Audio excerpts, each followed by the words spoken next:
ಬಾಗಲಕೋಟೆಯ ನವನಗರದ ಕಾಂಗ್ರೆಸ್ ಪಕ್ಷದ ಕಚೇರಿಯಲ್ಲಿ ಉಪ ಚುನಾವಣೆ ಹಿನ್ನೆಲೆ ಜಿಲ್ಲಾ ಉಸ್ತುವಾರಿ ಸಚಿವರಾಗಿರುವಂಥ ಆರ್.ಬಿ. ತಿಮ್ಮಾಪೂರ್ ಅವರ ನೇತೃತ್ವದಲ್ಲಿ ನಡೆಯುತ್ತಿರುವ ಸಭೆಯಲ್ಲಿ ಕಾರ್ಯಕರ್ತರು ಅಸಮಾಧಾನಗೊಂಡು ಗಲಾಟೆ ಮಾಡಿರುವಂಥ ಘಟನೆ ನಡೆದಿದೆ.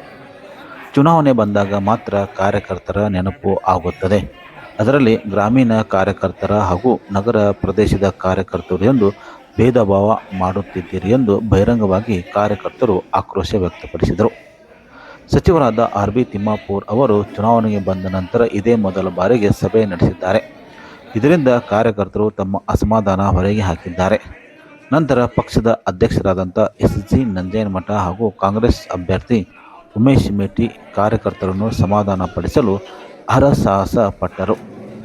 ಇದೇ ಸಮಯದಲ್ಲಿ ಮಹಿಳಾ ಕಾರ್ಯಕರ್ತರು ಸಹ ಅಸಮಾಧಾನಗೊಂಡು ಚುನಾವಣೆ ಬಂದಾಗ ಮಹಿಳಾ ಕಾರ್ಯಕರ್ತರು ಬೇಕು, ಉಳಿದ ಸಮಯದಲ್ಲಿ ಯಾವುದೇ ಕಾರ್ಯಕ್ರಮ ಇದ್ದರೂ ಏನೇ ವಿಚಾರ ಇದ್ದರೂ ಮಾಹಿತಿ ನೀಡಿಲ್ಲ ಎಂದು ಸಚಿವರ ಮುಂದೆ ಅಸಮಾಧಾನ ಹೊರಹಾಕಿದರು. ಹೀಗೆ ಆದಲ್ಲಿ ಮುಂದಿನ ಚುನಾವಣೆಯಲ್ಲಿ ಸಮಸ್ಯೆ ಆಗಲಿದೆ ಎಂದು ಆಕ್ರೋಶ ವ್ಯಕ್ತಪಡಿಸಿದರು. ಜಿಲ್ಲಾ ಉಸ್ತುವಾರಿ ಸಚಿವರಾಗಿರುವಂಥ ಆರ್.ಬಿ. ತಿಮ್ಮಾಪೂರ್ ಕಾರ್ಯಕರ್ತರ ಸಮಸ್ಯೆಯನ್ನು ಆಲಿಸಿ ಬಗೆಹರಿಸಲಾಗದೇ ಇರುವುದಕ್ಕೆ ಇಂಥ ಘಟನೆ ನಡೆದಿದೆ. ಈ ಬಗ್ಗೆ ಕಾರ್ಯಕರ್ತರು ಅಸಮಾಧಾನ ವ್ಯಕ್ತಪಡಿಸಿದ್ದಾರೆ. ಈ ಸಂದರ್ಭದಲ್ಲಿ ಬಿಳಿಗಿ ಶಾಸಕರಾಗಿರುವಂಥ ಜೆ.ಟಿ. ಪಾಟೀಲ್ ಸೇರಿದಂತೆ ಇತರ ಮುಖಂಡರು ಉಪಸ್ಥಿತರಿದ್ದರು.